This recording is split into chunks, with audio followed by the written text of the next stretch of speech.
ГСП онлайн. Городские новости сейчас. Ухтинская прокуратура совместно с экологами направили в суд 3 исковых заявления на город-администрацию. Мэрию и управление ЖКХ хотят обязать ликвидировать несанкционированные свалки в дачных массивах, лесополосе и на окраинных жилых районов. Только за прошлый год в Ухте зарегистрировали 32 свалки общей площадью более 5 квадратных километров. В этом году цифры не столь ужасающие. Уже на сегодняшний день в Ухтинский городской суд направлено 3 исковых заявления об обязании ликвидировать 17 мест несанкционированных свалок.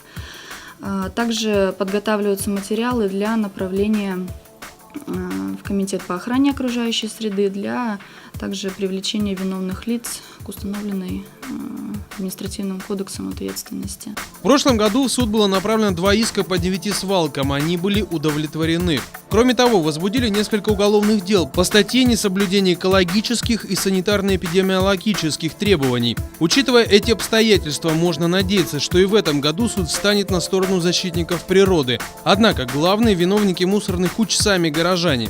Поэтому стражи закона просят ухтинцев выкидывать бытовой и строительный мусор в специально отведенных для этого местах.